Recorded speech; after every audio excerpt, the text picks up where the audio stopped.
mas que não é, mas eu fiz questão de trazer para vocês hoje um recorte que é mais atormentado, eu vou chamar assim, que diz mais respeito ao que está acontecendo no nosso entorno, de uma maneira que faz com que Big Data no segmento de saúde, no segmento escolar ou do segmento do aprendizado, fique um pouquinho mais urgente, porque nesse mundo que é exponencial, é impressionante como a capacidade que a gente tem de criar valor e de andar com uma velocidade maior é muito tensa, né?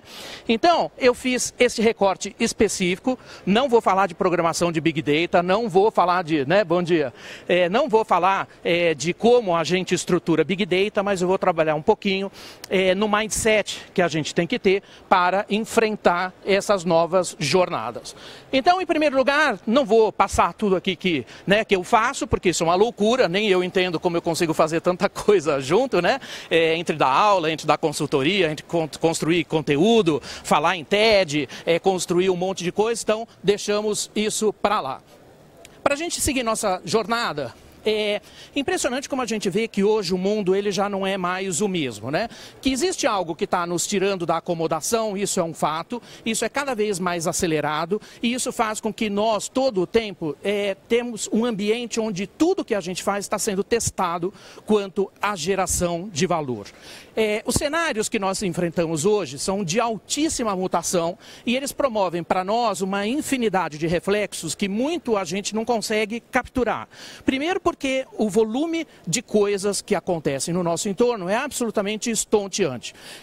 Estava comentando agora com a outra palestrante lá de uma outra arena, que é muito amiga, a Marta Gabriel, falando exatamente isso. Nem livro a gente consegue mais escrever, porque no meio do caminho ele perde sentido, Ele obsoleta, ele não é mais.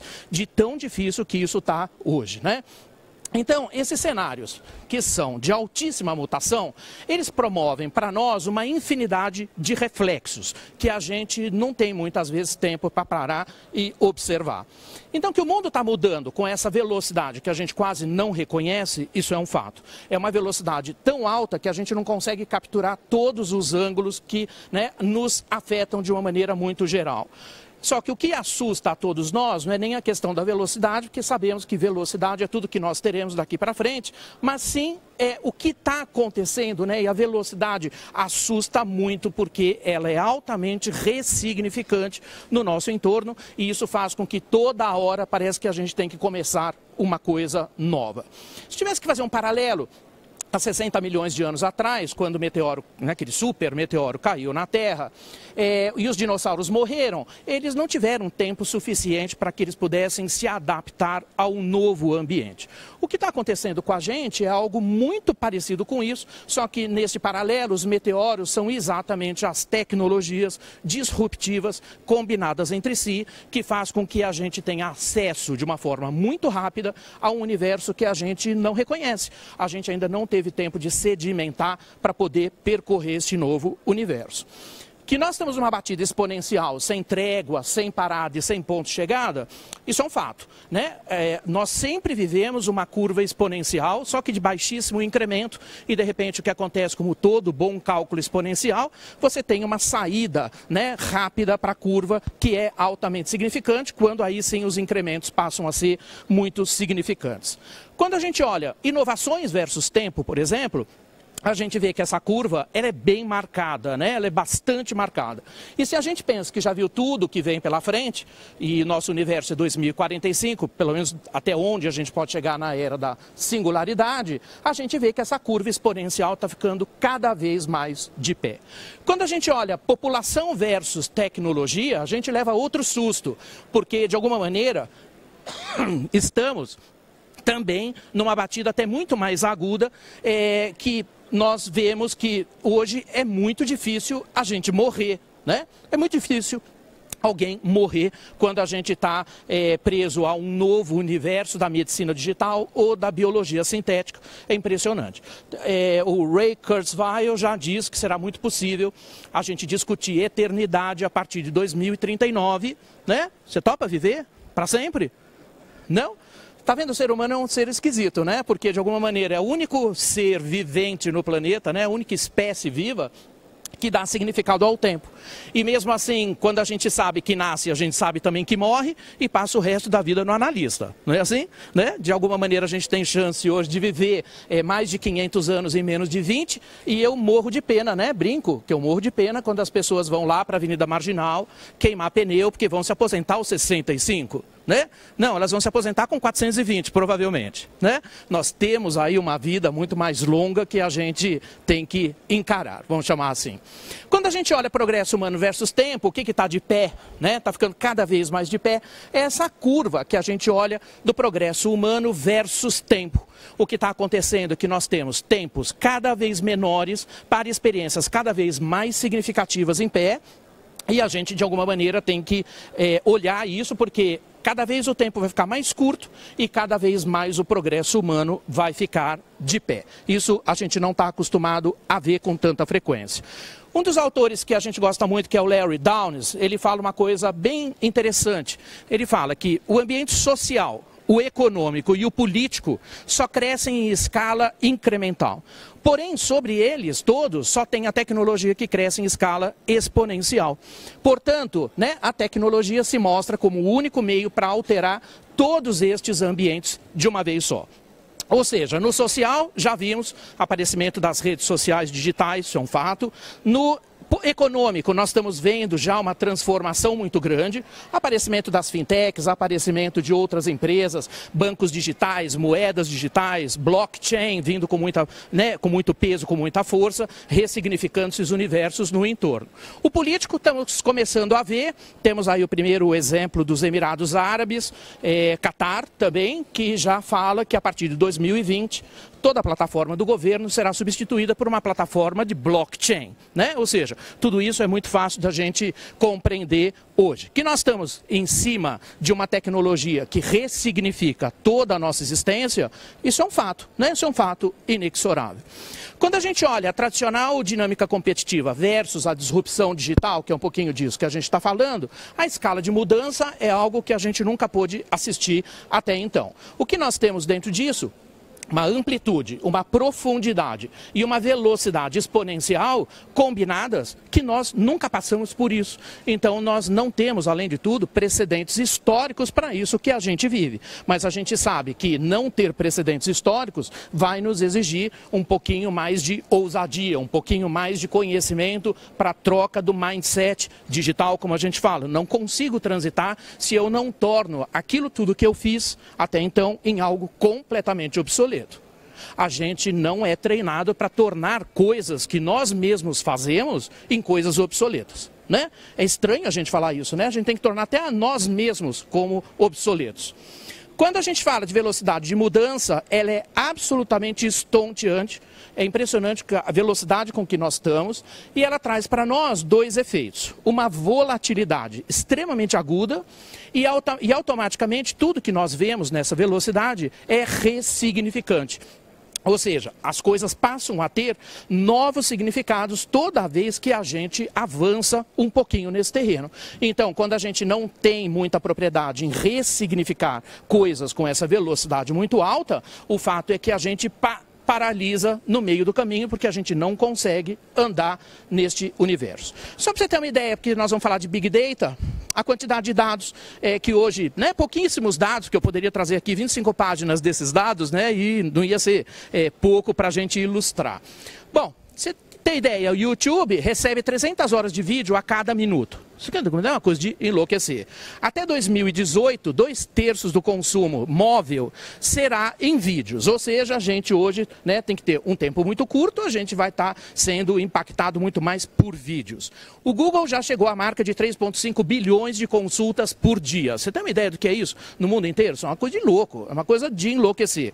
E o Snapchat bateu a marca dos 10 bilhões de vídeos vistos por dia. Ou seja, existe uma vontade muito grande das pessoas em consumir conteúdos. De alguma maneira, todos esses conteúdos estão muito abundantes nas redes. O problema todo é que eu não consigo saber o que eu quero ver. Informação já foi muito cara num passado aí de 20 anos, 30 anos para trás, foi muito caro. Era muito difícil construir, hoje a gente tem abundância nisso, mas a gente não consegue exatamente saber o que usar e quando.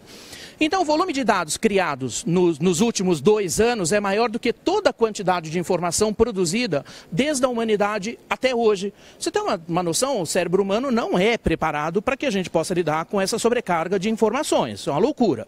Nós não conseguimos, de alguma maneira, nos posicionar com relação a isso. Então, é muito difícil quando a gente vai falar de educação, que nós temos tanta informação disponível nas mãos das pessoas, e elas, de alguma maneira, têm muita independência para chegar nestas informações. Isso causa alguns transtornos que a gente vai olhar um pouquinho para frente. Academicamente, eu gosto de resgatar o Edgar Morin, que ele fala uma coisa interessante, que o pensamento humano, como hoje nós lidamos, ele não pode ser reduzido a um mecanismo de relógio, né? Um mecanismo fechado, que não realiza trocas de energia com o mundo externo e ainda é regido por regras muito simples.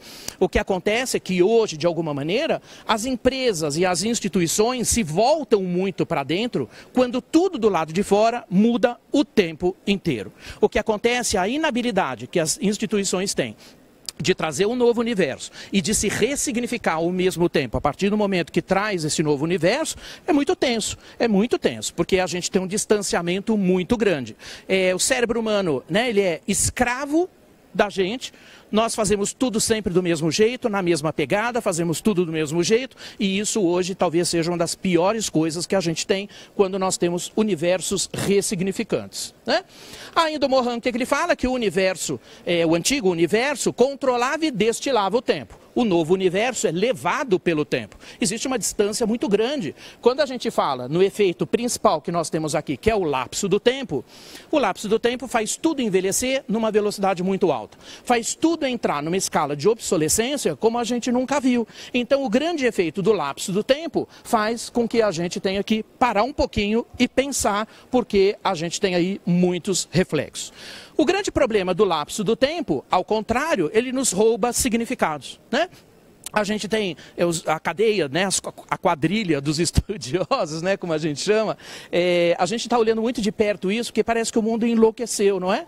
Tem um monte de gente se matando, tem um monte de gente matando mais as pessoas. Não é uma coisa incrível? Setembro Amarelo no Brasil, paradoxalmente, né, como se diz que é um país de pessoas muito alegres, que eu não sei aonde se tirou isso, mas de alguma maneira a gente sabe que o volume de suicídios no Brasil faz com que a campanha de Setembro Amarelo seja muito mais potente que em outros países, né? A gente tem pela primeira vez um número gigantesco de clínicas para tratamento de burnout, né? Burnout, da onde vem isso? Uma sobrecarga de informações, quando você tem aí, né, uma escala de estresse muito avançada, que inclusive o burnout chega a dar catatonia, quer dizer, você se desliga para o mundo para sempre. Uma coisa, um efeito terrível que esse novo mundo traz para a gente também.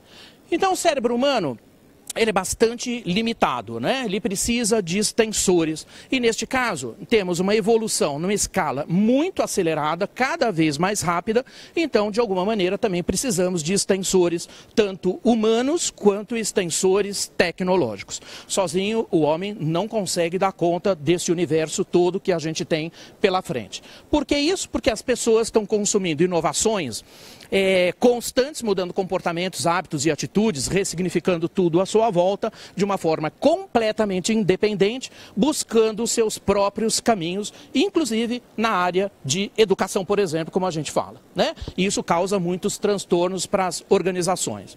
O que nós temos hoje, né, são dois universos. Ele é tanto exponencial, mas ao mesmo tempo caótico, e ao mesmo tempo ele é ressignificante. Ou seja, não temos, né, escala de preparação no nosso cérebro completamente humano para lidar com esse tipo de cenário. Não temos preparação para isso. Não estamos habituados a esse universo de ressignificação. Quando a gente fala do Jenkins, o grande papa da convergência, ele fala que já vivemos há muito tempo, desde a década de 90, a tal da era do protagonismo, que é onde as pessoas finalmente assumem os controles, né, o controle, perdão, das mídias, para que elas se pronunciem. Então, de alguma maneira, esse padrão de convergência faz com que os hábitos e as atitudes mudem com uma velocidade muito alta, né? E também modifica, ao mesmo tempo, hábitos de consumo e de produtos, serviços e informação para todo sempre. Hoje são as pessoas que botam o dedo no conteúdo que querem assistir. É muito difícil você encontrar alguém que faça recomendações ativas para as pessoas, porque, de alguma maneira, as pessoas vão reagir numa escala de paixões muito próprias, né? Isso muda muda a vertente da educação, porque hoje as pessoas vão reagir àquilo que elas escolhem fazer das suas vidas. Então existe uma questão que é um pouquinho maior neste entorno. Ou seja, isso também altera a velocidade da demanda para um universo que é muito novo, que é ressignificante, que também a gente precisa parar para olhar. Claro que esse mundo cria para a gente uma vida em rede, como a gente nunca viu, né? Quando a gente tem aí muitas oportunidades, a gente tem infinitas possibilidades para a gente olhar, mas também de complexidades muito agudas, muito intensas, né? Claro que isso traz para a gente uma enorme, né, aceleração de conexão social, que é exponencial também. E a gente tem que considerar que quando nós passamos 150 mil anos sem um algoritmo, quando nada acontecia, porque o incremento exponencial era muito pequeno, então nada acontecia, nós estamos passando por uma fase completamente exponencial de tudo que a gente vê no nosso entorno, e isso traz para a gente complexidade, ambiguidade e paradoxo num volume como a gente nunca viu. Pergunte qualquer ser humano que goste de lidar com paradoxo, você não vai achar ninguém, né? Pergunte se alguém gosta de mexer com ambiguidade. O nosso cérebro detesta isso, todo mundo detesta isso de alguma maneira, né? Quando a gente vai para um outro lado, olhando que nós temos inovação hoje em escala muito acelerada, o Ray fala um negócio que deixa a gente completamente louco, né? Ele tem insistido nisso, né? Que quando os computadores se igualarem à capacidade computacional do cérebro humano, estes necessariamente o superarão, né? Tem autores que dizem, inclusive, que talvez a inteligência artificial seja a grande, né? E a grande e última grande invenção do homem, porque muito provavelmente a gente assiste discussões muito acirradas de que, eventualmente, tudo aquilo que é inteligência artificial um dia poderá gostar muito de mandar na gente, né? A gente já viu agora recentemente os bots do Facebook que enlouqueceram, né? Todo mundo acho que acompanhou, eles criaram uma linguagem não humana, começaram a se comunicar entre eles, e a gente sabe que a inteligência artificial tem todo, né, o benefício do mundo, mas também tem que ser olhado de muito perto. Quando a gente fala das urgências tecnológicas que estão nesse universo, e as pessoas pensam que isso é tendência para daqui 150 anos, a gente tem que saber que isso já está no nosso universo. Então a quarta revolução industrial, já proclamada aí no final de 2016 pelo Fórum Econômico Mundial, já diz que tudo aquilo que a gente está enfrentando é muito diferente de tudo que a humanidade já experimentou até então. E que finalmente temos aí, né, o meio físico, o digital e o biológico se fundem como uma instância única. Ou seja, no segmento de saúde, é muito incrível a gente ver quando isso acontece, porque o digital, né, e o biológico se fundem com uma rapidez mas muito grande, e a gente precisa transitar neste novo universo também. Claro que a tecnologia é responsável por isso, e a gente tem que pensar então em que forma, de que forma as organizações possam vir a criar valor quando tudo muda o tempo inteiro nessa escala que nós estamos falando. Quando as pessoas falam que isso é uma tendência, eu tenho que chamar a atenção de que isso já é uma urgência, isso é um fato, né? Quando é o Fórum Econômico Mundial que declara esse tipo de conteúdo, é porque a gente já tem que se movimentar a eles, porque já está no nosso pipeline econômico, ou seja, de alguma maneira já temos que atrair estes conteúdos para o nosso dia a dia. Que o mundo está mudando com uma velocidade muito alta, de forma irreconhecível, já falamos. O que nós temos aqui nesse universo? Primeiro, uma volatilidade extrema. Nós temos uma altíssima exponencialidade que nós não estamos acostumados a lidar.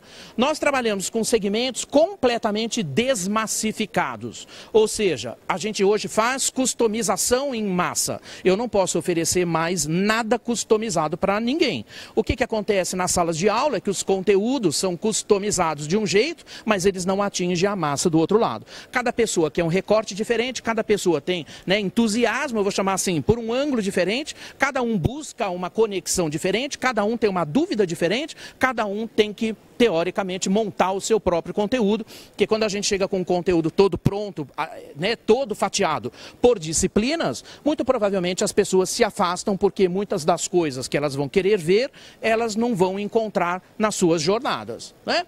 Então, tudo é 100% desmaterializado, né? Tudo aquilo que antes era sala de aula, tudo aquilo que era antes tratamento médico, hoje vira um aplicativo, isso vira um procedimento completamente digital, né?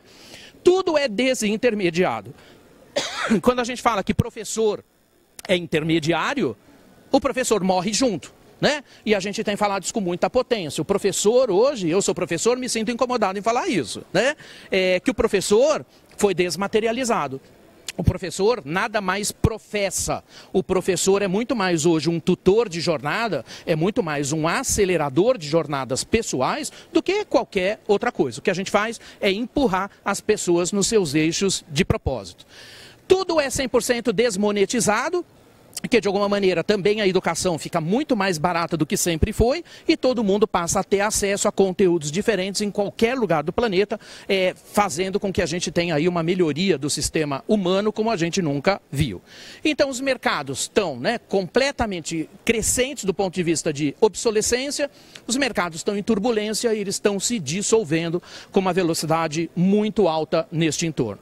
Ou seja, a gente precisa aí ter uma necessidade urgente de compreensão de ações, né, específicas para fazer frente a este universo que é completamente ressignificante. Para você ter uma ideia do que está acontecendo do lado, é só para ilustrar, são as 3 últimas coisas que aconteceram nos últimos 3 meses, que eu não sei se vocês conseguiram ver isso. Pela primeira vez, a Universidade de Harvard conseguiu colocar um vídeo dentro do DNA de uma bactéria, uma Escherichia coli, e quando colocou esse vídeo dentro desse DNA dessa bactéria, descobriu que nós todos temos um gravador molecular que inclusive acessa as informações e reproduz as informações que a gente nem sabia que podia muito bem colocar dentro do DNA de uma célula. Só para você ter uma ideia. O problema é que quando a gente encara, né, o fato de que, ok, agora temos gravadores moleculares, o salto que a gente vai dar na medicina é de 100 anos em apenas 10. Por que isso? Porque agora finalmente eu consigo gravar a atividade celular de dentro do DNA das células. Tem noção do que isso pode trazer para a gente do ponto de vista de incremento de conhecimentos? Isso é uma loucura. E pior do que isso, né? Aqui está o videozinho do lado esquerdo do vídeo que foi colocado na bactéria, é um vídeo icônico, é o vídeo que praticamente é precursor de todo o cinema, ele tem 5 frames, e do lado direito é a reprodução a partir do DNA da bactéria, que já nos traz acurácia de 90%.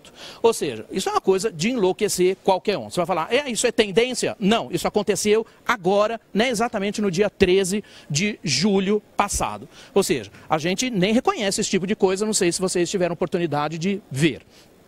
Quando a gente fala que por causa do esgotamento completo da produtividade primária no planeta, estudo da NASA, a gente vai ver que os ecossistemas passam a ser perdidos completamente, porque eles não têm mais tempo de se reestruturar além dos 45%.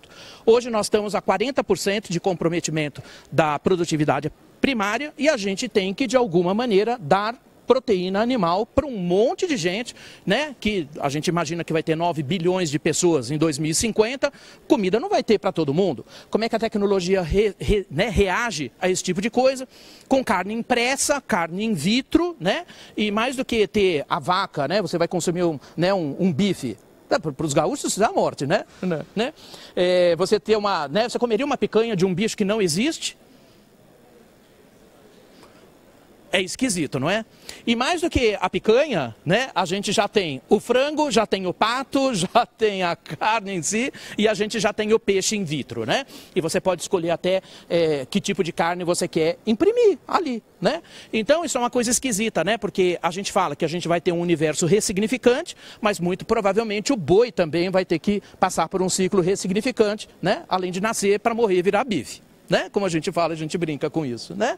Bom, a gente teve, né, pela primeira vez, o cérebro humano conectado à internet e a gente não sabe o que pode vir daí. Se a gente tem Matrix, que eu posso receber todo e qualquer conteúdo injetado dentro de mim por um sistema de inteligência artificial ou qualquer outro, você imagina o que pode acontecer com a gente. Isso aí não é viagem, eu juro, eu não consumo drogas ilícitas, tá? Eu estou trazendo aqui a verdade absoluta do que já aconteceu. Quando a gente já tem o Stephen Hawking, né, que fala que agora estamos todos conectados pela internet, o cérebro, como neurônios, né, em um grande cérebro gigante. O que a gente fala é que muito em breve a gente vai poder ler o pensamento das pessoas e nisso eu morro de medo, né? Sem ler o pensamento das pessoas a gente já enlouquece, você imagina lendo o pensamento das pessoas. Então o que o Ray fala também, é uma área de conteúdo muito dele, né, que a gente vai ter Computação mais rápida, computação quântica está chegando muito perto da gente, aumenta a capacidade de processamento. Teremos inovações em escalas aceleradas como nunca tivemos, as soluções muito aceleradas para problemas hoje completamente insolúveis e todas as doenças, inclusive fome, energia, resolvidos e a questão da imortalidade que chega muito perto da gente. Ou seja, de alguma maneira a gente está vendo que os universos podem se dissolver em outras escalas. Você fala assim, se a gente não vai ter mais gente que morre, a gente vai morar onde? Né? Tanta preocupação da NASA em buscar planetas que sejam muito parecidos com o nosso, você tem que saber que sim, vamos mudar de CEP? Vamos. Vou mudar de bairro? Não. Vou mudar de planeta. Muito provavelmente a gente vai mudar de planeta. Já tem até alistamento de quem quer ir para Marte. Ainda não tenho certeza de que as pessoas voltem. Né? E o que a gente brinca, que a gente adoraria de fazer uma lista de pessoas que, né, pudessem ir, que nunca mais voltassem. Né? Mas isso ainda não foi possível, mas eu juro, já peguei 100 e eu estou na fila. Né? Bom, de alguma maneira nossos corpos serão totalmente obsoletos, pessoas serão totalmente pensamentos, desenvolveremos um único pensamento interconectado em toda a humanidade. Isso é fato, não é viagem. Ok, quando a gente... Vocês sobrevivem a isso, não? Vocês estão me olhando com uma cara, eu vou embora, tá? Cara de medo. Quando a gente a gente tem o conceito de que a humanidade está em movimento, eu tenho que lembrar do Zygmunt Bauman, né? Que ele fala que vivemos sim em tempos líquidos onde nada é feito para durar. Ou seja, a gente tem que ganhar uma velocidade como a gente nunca viu, a gente tem que trabalhar num regime que é estranho para nós, porque de alguma maneira a gente gosta de deixar um legado em tudo que faz, não é isso? Mas a gente não vai ter mais tempo de deixar legado nenhum dado à liquidez das coisas que a gente está enfrentando. Então, nos próximos 20 anos, não teremos apenas uma nova geração, a gente vai ter uma nova civilização. A gente prevê que a geração Z, completamente nativa digital, será a última geração. A partir daí, a gente só terá novas civilizações, que uma janela de 20 anos é muito grande para que a gente não veja coisas muito significantes. Então, uma organização disruptora escala plataformas para obter retornos muito acelerados de escala, usam inovações de forma exponencial, mas ao mesmo tempo também acelera o ciclo da sua própria obsolescência. Jogar esse jogo é se tornar obsoleto em busca de alguma coisa muito nova. Né? Então, quando a gente fala que temos aí enormes volumes de informações acerca do mercado e suas interações de consumidores, isso é uma loucura. A gente hoje tem que se voltar preditivamente ao Big Data, porque o cérebro humano não tem mais tempo suficiente, não tem recursos suficientes para processar esse volume gigantesco de informações que a gente tem que lidar hoje. Não temos mais. Isso é uma coisa nova? Não. Isso já tem sido colocado como uma urgência desde 2014. E quando você vai nas empresas, o que elas mostram? Elas têm sistemas de CRM absolutamente estonteantes em planilha de Access. Elas usam ainda CRM feito em Excel. E que isso é uma loucura. A gente está falando em escala muito acelerada de informações correntes, elas nem conseguiram se voltar ao CRM quando é mais do que necessário a gente se aproximar do social CRM, que são as interações agora, do que as pessoas falam sobre você agora, de forma que eu tire inteligência disso e possa me contrapor. Né? Ou seja, o uso massivo de Big Data nas análises de dados é absolutamente mandatório. Ele não é um pedido singelo que eu faço aqui, ele é uma obrigação para ontem. Então isso a gente também não pode esconder, dada, né, a urgência que a gente tem. Claro que o volume é muito alto, nós temos que tirar valor disso, né? Eu tenho que também tratar da veracidade desses dados, transformar tudo aquilo que é informação em dados. Eu tenho que visualizar isso de uma forma muito rápida também. Então os grandes designers de dados aparecem como uma profissão nova. Temos que lidar com a variedade de informações que é muito alta, porque nada hoje é feito em massa, então se eu tenho customização em massa, eu tenho um volume de informações como eu nunca vi. Mas eu tenho que tratar tudo isso numa velocidade de enlouquecer, ao mesmo tempo que eu tenho que tirar informações da tal da viscosidade dos dados, que nada mais é do que o poder que eu tenho que ter de tirar a inteligência dos dados capazes de me gerar call to action, né? E, ao mesmo tempo, trabalhar num universo significante que dê para nós uma viralização muito alta de tudo aquilo que a gente está fazendo, porque o mundo hoje pede esse nível de viralização. O lado touch desse mundo tech que a gente está falando é super simples, né? nós temos aqui o tal do First Principle, né? People First Principle, que são as pessoas, foco primaz no ser humano, né? Tecnologia é meio, então tudo isso também entra como escala de mimetismo. Quando nós falamos de transformação digital, hoje o elemento humano é muito mais importante do que nunca a gente teve. Não é o universo tech, é o universo humano. Ou seja, eu tenho que aproximar também em escala massiva, ciência dos dados, mais ciência do comportamento humano, as duas vertentes dentro do mesmo universo para tirar inteligência sobre ele. Para você ter uma ideia da necessidade que a gente tem em Big Data, a Universidade de Oxford agora publicou, vai fazer 3 semanas ou 4, que em 20 anos, 57% de todos os empregos em escala mundial serão substituídos por robôs na escala de 57%.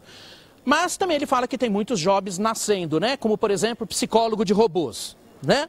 Claro, a gente já sabe que os robôs do Facebook enlouqueceram, vão todos por divã mesmo, né? Para saber o que acontece com eles. Vamos começar a pensar numa escala muito turbo, a gente vai ter que ajudar também os robôs a ficarem comportadinhos, né? Diretores de filme de VR, de realidade virtual, justamente por causa das novas demandas de ensino.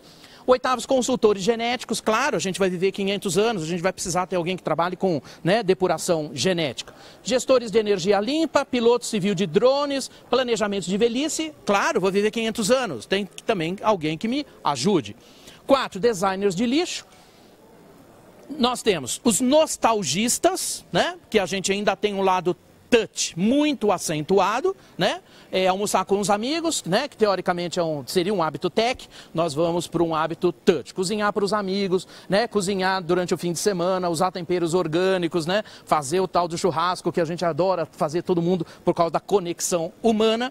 Nós teremos também os fazendeiros urbanos, porque nós teremos 70% das pessoas em 2050 viverão em grandes centros, não há como plantar do outro lado do planeta e perder 45% na malha logística, isso é uma coisa de enlouquecer.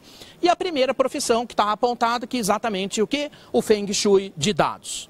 O que significa isso, né? Nós precisaremos, numa escala muito breve, de ter pessoas que nos deem visões muito próprias dos dados, porque quando nós tivermos o universo da internet de todas as coisas conectadas nisso, toda forma preditiva de se buscar informações, os dados vão chegar para a gente de uma forma muito bruta, né? Precisaremos ter aí gente que nos auxilie. Então o universo vai todo para o mundo dos dados, como a gente já está falando aqui. No caso da educação especificamente, quando a gente olha a jornada humana no mundo altamente digitalizado, como nós estamos falando hoje, nós já enxergamos que viver, trabalhar e aprender é uma instância única, né? Ou seja, a gente não vai mais ter que aprender um monte de coisas para trabalhar nisso no futuro. Quando a gente fala que hoje toda a educação é learning by doing, né? Eu tenho que aprender fazendo, por quê? Não dá tempo mais de eu esperar 2 anos para eu fazer qualquer coisa que venha pela frente. Eu tenho que aprender e trabalhar com isso. Aprende e trabalha, aprende e trabalha, aprende e trabalha, aprende e trabalha. Não dá mais tempo. Por um outro lado, a gente tem uma depuração também no poder de declaração das pessoas, quando elas passam a declarar exatamente aquilo pela qual elas são realmente motivadas na vida a fazer. Quando a gente fala que o segmento de emprego e aprendizado para o futuro é a expressão exata daquilo que você é apaixonado por, você finalmente vai ter que dizer, afinal de contas, você é apaixonado pelo quê exatamente? As pessoas vão se voltar a aprender coisas que estão no seu universo significante. Ou seja, elas vão se mover pelo seu propósito claro. Elas estão no empoderamento de buscar as informações que elas precisam. É muito distante a gente enxergar que uma escola possa dar do outro lado, a menos que faça algumas transformações, porque as pessoas vão sozinhas aprender sozinhas. A gente está vendo agora o primeiro ciclo em escala mundial de famílias que querem se voltar para educar seus próprios filhos, não querem nem escola. Por quê? Porque a gente tem informação que é muito fácil, a gente tem tecnologia que não acaba mais, a gente tem informação que não acaba mais, e como é que a gente tem? Preciso estudar, né? Para estudar, eu preciso de uma escola? É a pergunta mais tensa que eu tenho hoje. Preciso? Alô? Me largaram sozinho aqui, eu vou embora. Eu preciso de uma escola para eu aprender alguma coisa? Ah, muito provavelmente não, não é isso? Porque O oráculo, como a gente fala, né, o Google, né, ele traz uma infinidade de coisas. Eu posso fazer curso, né, agora vi um MIT fazendo curso, né, online. Eu posso ter curso online ganhando diploma condensado em 3 meses. Eu posso ter um monte de mosaico, eu posso ter jornadas de conhecimento. A gente nunca estudou tanto e a gente nunca viu tanto as escolas ficarem um pouco atrás na questão de elas terem disciplinas que são cortadas em pedaços, onde não tem ninguém que junte. Já notaram isso? Você vai e aprende um monte de coisa. Mas eu ouço isso de alunos, falam assim, eu não sei por que eu aprendi um monte de coisa se não veio ninguém aqui juntar. Né? Porque hoje o que a gente busca? A gente busca informações completamente encapsuladas dentro do meu propósito. Não é isso? E essa noção de que, pela primeira vez, a IBM, talvez uma das empresas mais ortodoxas com que eu já tive conhecimento, declara pela primeira vez, né, política afirmativa no eixo da governança para o mundo inteiro. Qual é a publicação da IBM? Passamos a considerar, né, contratar pessoas, né, executivos de média e alta gerência, sem que eles tenham qualquer obrigatoriedade de apresentar diplomas de qualquer tipo. Isso é uma coisa de louco, né? Porque antes o que acontece? Educação, eu ia para um pós-graduação, ou ia, talvez fosse para a carreira acadêmica, ou se eu fosse para um MBA, o que eu queria? Eu queria ter um diploma. E isso representava um degrau a mais na minha escalada competitiva.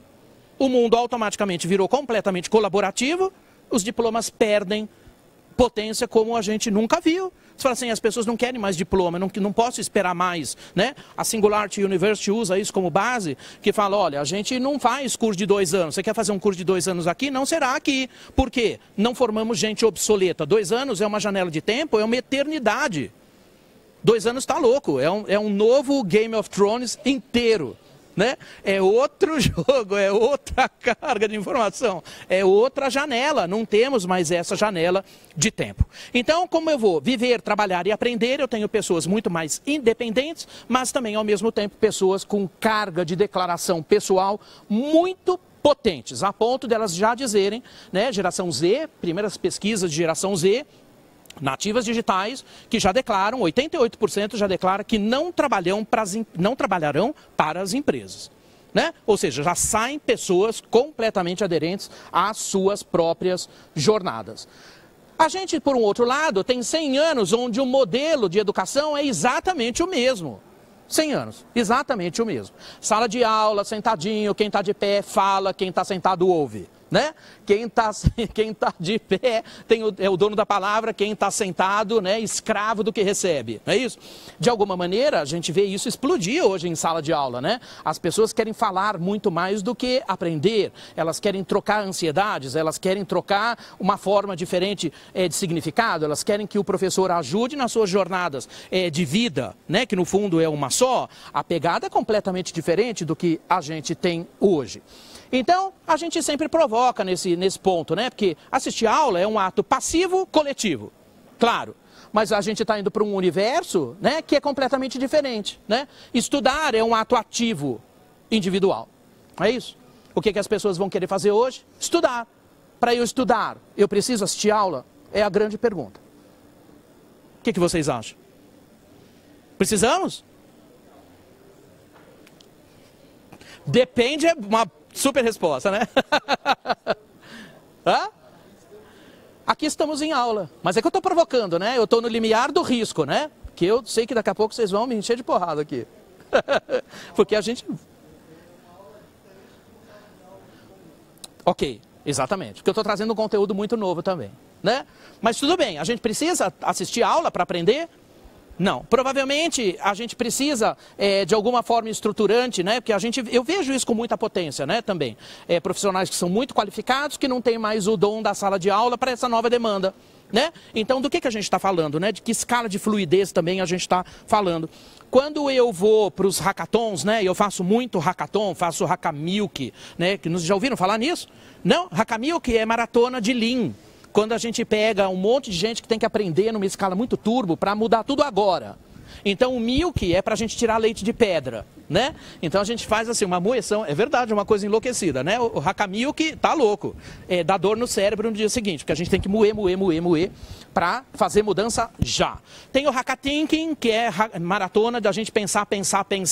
As pessoas são completamente independentes, elas são as mais loucas que você pode imaginar. O outro dia eu conheci uma figura, que eu nunca vi uma figura tão inteligente, talvez para a idade, se é que eu posso fazer isso, eu não estou cometendo uma heresia, e que eu não sabia para onde olhar.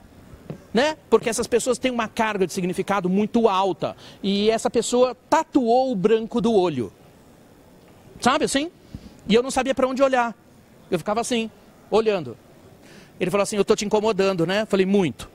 Né? Muito. Porque eu não sei para onde eu te olho. Ele falou assim, não importa, eu sei que eu estou olhando você. E eu saio correndo para todo sempre, né? Porque pessoas que têm muito senso, né, de empoderamento, de ter a sua vida na sua própria mão. Isso é uma coisa de enlouquecer de você ver. E são pessoas que têm, né, expressões até de corpo que são muito diferentes disso. Então, quando você vai até o conteúdo, a gente tem que saber, conteúdo não falta. Tudo que a gente tem no nosso entorno né, faz com que a gente chegue de uma forma muito perto. Ou seja, tudo aquilo que é driveado pela paixão, não pela obrigação. Ou seja, eu vou me voltar a todo tipo de conteúdo possível, mas dentro do meu eixo de paixão.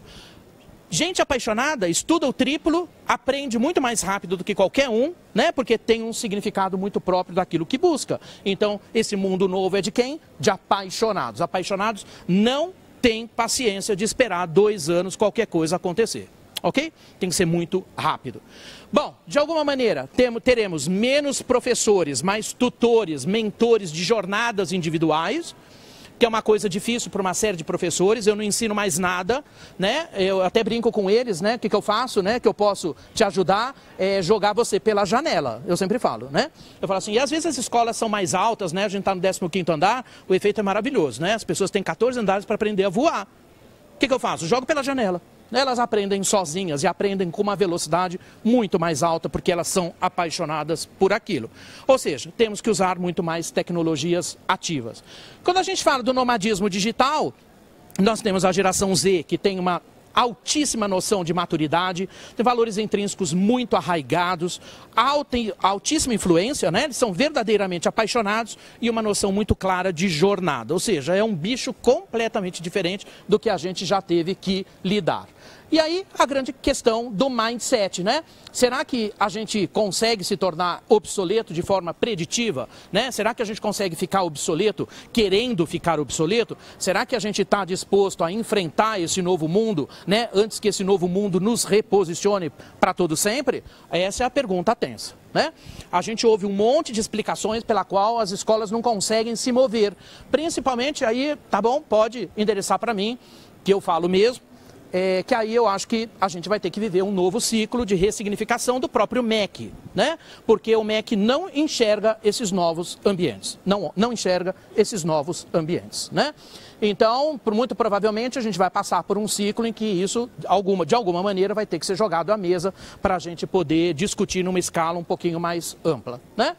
Então, o conceito de aprender antes para trabalhar algo depois ficou completamente para trás. Não temos mais esta janela.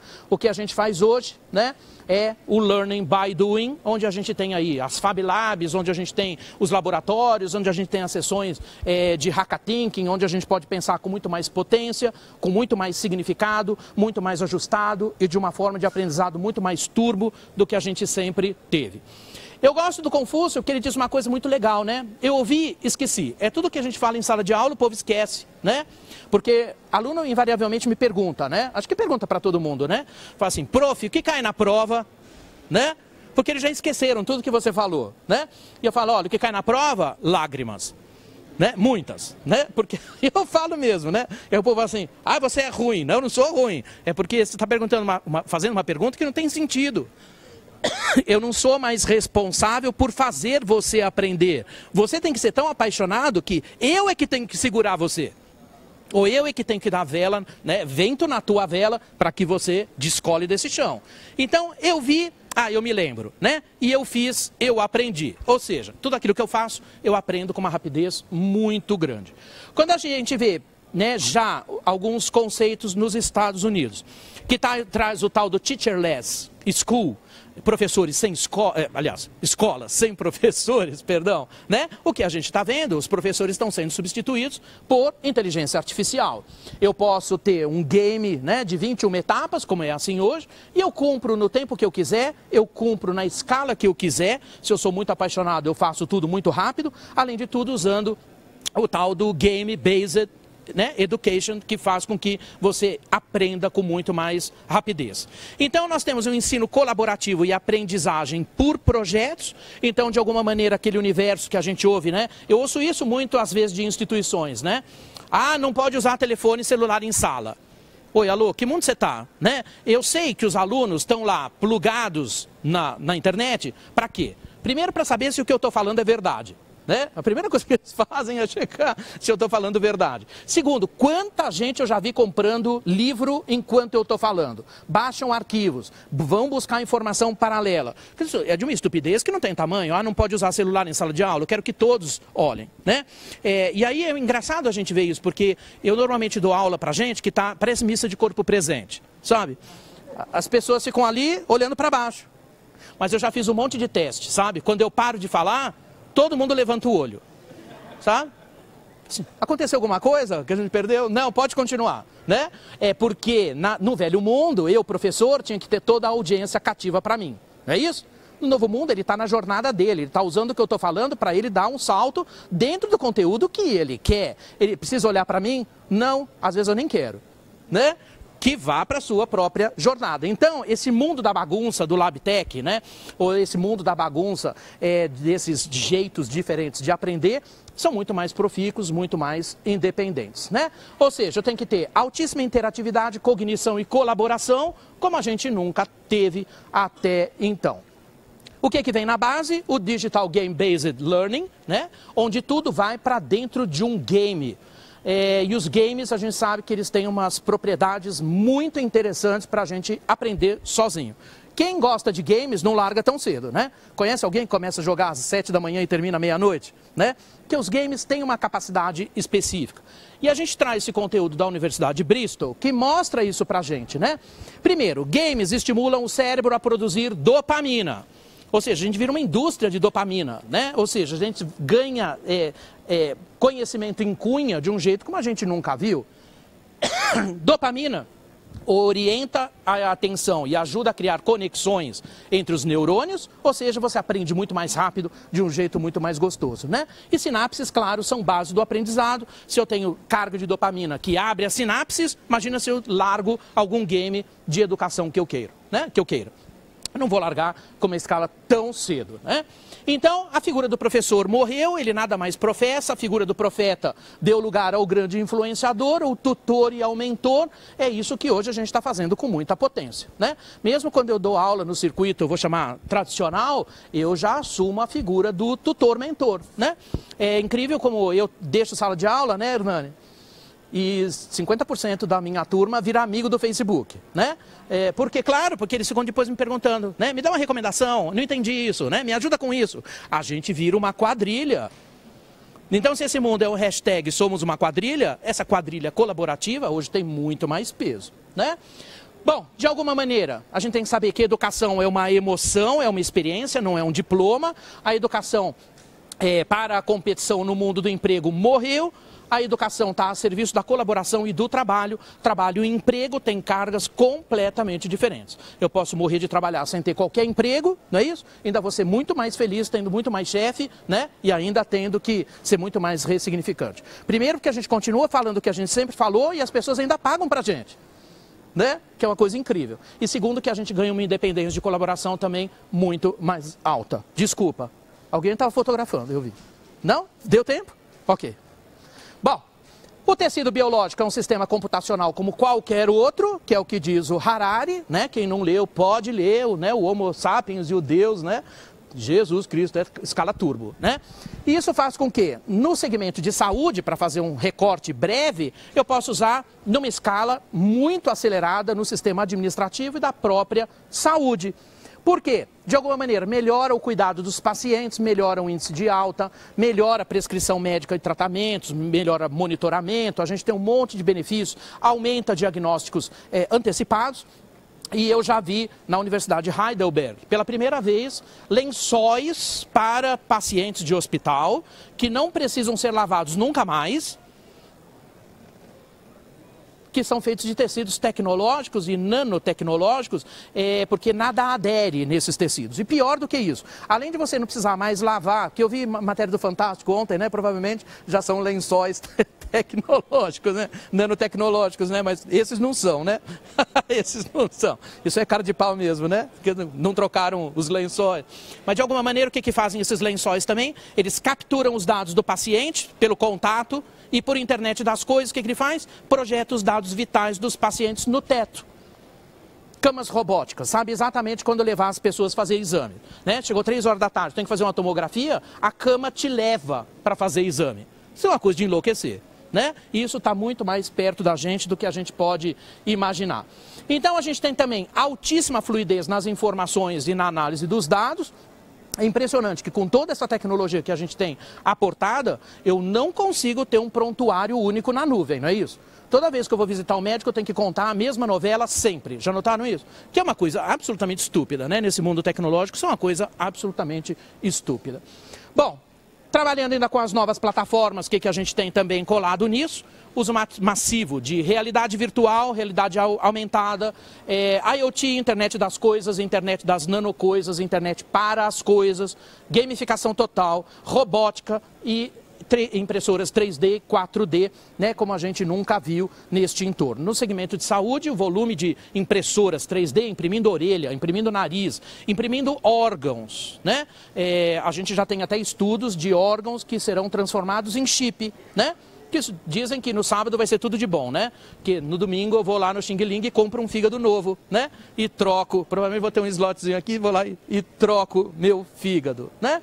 Então, quando a gente vai ter aqui, eu estou babando para ver isso aqui, vai ser agora em dezembro, a gente vai ver o grande volume de informações que a gente vai ter com o primeiro transplante de cabeça do mundo, vai ser agora em dezembro, tá? E fora as questões éticas que a gente tem, porque você fala assim, quem sou eu? Amanheci com um pé que não é o meu. Né? Quem é a pessoa jurídica? Né? Tem um monte, nunca a medicina foi tão propícia, né, para trazer questões éticas para a gente. Né? Quem vai ser essa pessoa? Né? Que híbrido vai ser isso? Né? Que informações a gente vai ter sobre isso? Né? Eu estou babando para ver isso aqui, porque a grande quantidade de informações que já existe nisso, que está tudo na nuvem, completamente disponível para você pesquisar, é um troço de enlouquecer. Está preparado para fazer um transplante de cabeça? Não? Acho que não, né? Não estamos, né? Ou seja, muito em breve estaremos aptos a viver 500 anos, porque a singularidade está muito próxima da gente e, mais do que você pensa, tudo isso está à distância de um dedo de qualquer criancinha de 3, 4 anos, né? Ou seja, o universo ele é muito significante, ele é muito ágil, e a visão do Peter Diamandis é muito legal, que ele fala assim, a gente vive tempos absolutamente inacreditáveis, né? Tecnologias exponenciais desmonetizam e democratizam produtos e serviços que passam a melhorar significativamente a própria humanidade, né? Energia, transporte, banco, seguro, educação, saúde, comunicação, entretenimento e fundamentalmente conhecimento estão sendo desmonetizados e disponibilizados para bilhões no planeta usando tão somente a tecnologia. Ok? Esse era o recorte que eu queria trazer para vocês, fundamentalmente porque eu falo rápido pra caramba, você já notou, porque nós somos absolutamente digital lovers, tá bom? Obrigado pela companhia de vocês, se tiver alguma questão que você tenha, eu respondo com prazer. Tá? Obrigado. Pergunta? Pergunta? Não te ouvir? Porque senão as pessoas não te ouvem. Dentro de todo esse contexto que você colocou, dentro de todo esse contexto que você colocou para nós, saindo um pouco da tecnologia, pensando no ser humano, o indivíduo, né, a gente sabe que existe um conflito de gerações. Os de 20, para eles é mais fácil, mas os da faixa de 60, as coisas são um pouco mais difíceis de engolir. Então, eu fico pensando nessa velocidade de postura das coisas, né? Na linha do jovem até o adulto e o adulto mais idoso. Qual é a previsão de ansiedade e de problemas psicológicos devido a essa alta velocidade que é imposta a esses jovens e a esses alunos e a tudo isso? Quer dizer, isso aí é pensado também? Qual é o seu nome? Marinês, é pensado e a gente tem hoje, até dentro da sustentabilidade empresarial, a gente olha também a escala nova que a gente tem de responsabilidade social. Primeiro é tirar essas pessoas que estão na zona de tiro de serem substituídas por robôs. A gente tem que, de alguma maneira, dar uma sobrevida a elas. Isso causa também tensões. Então, quando a gente olha responsabilidade social hoje empresarial, é você tirar as pessoas da zona, né, de exclusão que os robôs vão trazer para elas. Então, primeira coisa. Segundo, que é muito tenso, mas de alguma maneira as novas gerações, principalmente a geração Z, já vem completamente transformada. O problema ainda continua sendo a geração Y, né? Que ainda é uma geração perdida que não encontrou o seu propósito, né? Muito provavelmente a gente tem problemas com a geração Y, eles são extremamente imediatistas, né? São extremamente ansiosos, são inseguros, né? E de alguma maneira a gente vai ver transplantar. Mas de alguma maneira a gente vê também que a geração Z vem demolindo quarteirões nesta escala de declaração humana muito própria no eixo da paixão. A geração Z ainda vai ficar no divã um certo tempo, tá? Mas que a gente pensa, sim. Só aproveitar. Posso? Claro. Obrigado. Ok. De pé para melhor ser visto e ouvido. Né? Tá. De pé para ser melhor visto. Eu sou quase professor. Me formo agora em pedagogia. Atuo no estágio, atuo com crianças pequenas e atuo no sábado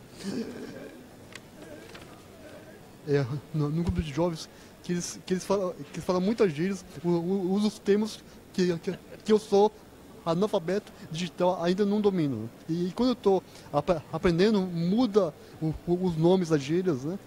Como, assim, ou seja, mesmo antes de me formar, eu já me sinto analfabeto digital.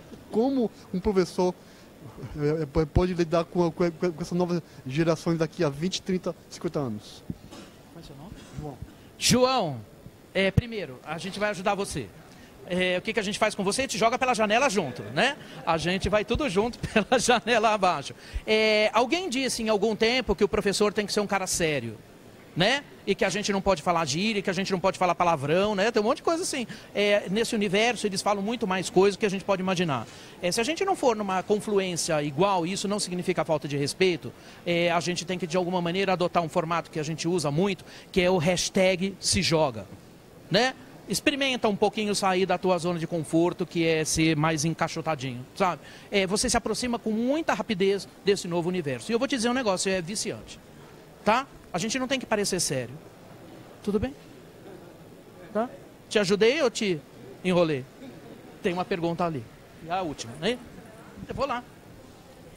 Observação depois. Tá bom? Parabéns pela sua apresentação. Eu também sou seu colega, eu sou professor.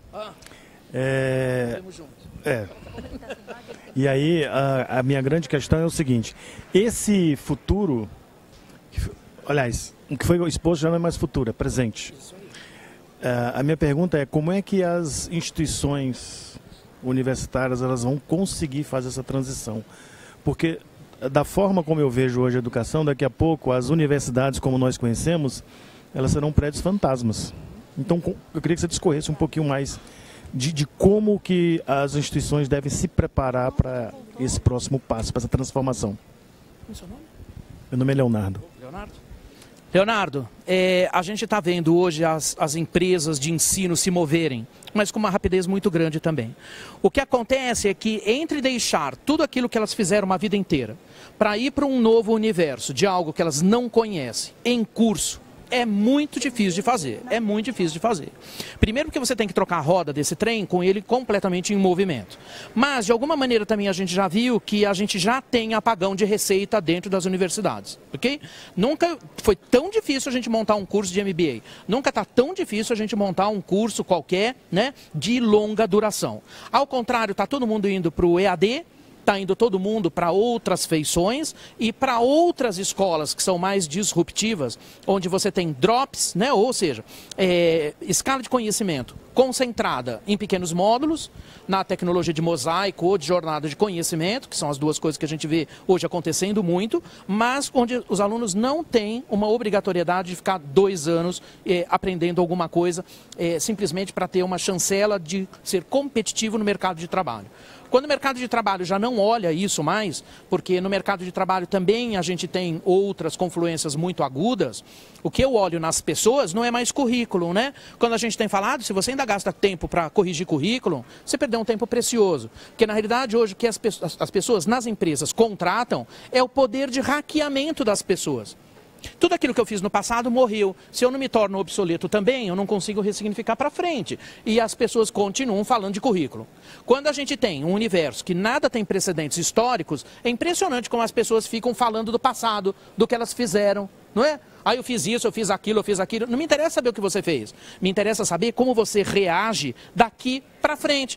Por que a geração Z vem completamente turbo, né? Eu tive uma experiência muito louca num hackathon que tinha já gente de geração Z, que as perguntas falam assim, não quero saber quem inventou a eletricidade, né? As pessoas partem do pressuposto que ela existe, é corrente e está disponível, ponto. Trabalho de saber quem foi que inventou, por que inventou, da onde que veio, é um trabalho de nostalgistas. Quem hoje estuda, trabalha já com a informação pronta na mão daqui para frente. O que acontece? A gente gasta muito tempo tentando explicar o que foi, por que surgiu, como é que isso aconteceu, né? E a gente não consegue conectar isso no que vai ser a sua vida para frente. É isso talvez o que, né? Não sei se eu te ajudei ou se eu te atrapalhei. De qualquer maneira, a gente tirou o coffee break e pôs Rivotril lá para todo mundo, tá? Tá? Eu tenho que ir lá perto. Bom dia. Bom dia. Eu sou médico e desafiador de conhecimento. Então veja bem o antagonismo da vida. Preocupa-se em criar longevidade. 500, 1000 anos, se tem 500, pode ser 1000, 2000. As atividades do ser humano, elas vão diminuindo até certo ponto, porque as máquinas vão nos substituindo. Por que essa longevidade? Essa é a grande pergunta, né? Por que a longevidade? Na realidade, a tecnologia nos trouxe a longevidade sem ninguém projetá-la, né? De alguma maneira, é aquilo que a gente falou, né? Quando a gente olha o lapso do tempo, isso, os psicólogos nos ajudam muito a olhar esse tipo de coisa, né? Que as pessoas estão ficando loucas no entorno da gente justamente por causa desse efeito do lapso do tempo, né? Quando a gente... o ser humano é o único ser vivo no planeta que dá significado ao tempo. Nenhum outro animal vivo dá significado ao tempo. Mas, de alguma maneira, também, quando a gente dá significado ao tempo, a gente, desde que nasce, só pensa no dia que morre, né?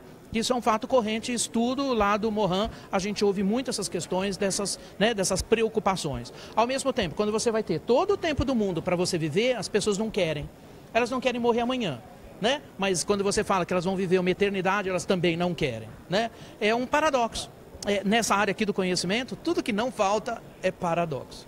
Quem sabe, vem com a gente, ajudar a gente a pensar nisso. Eu fiquei com todos. Boa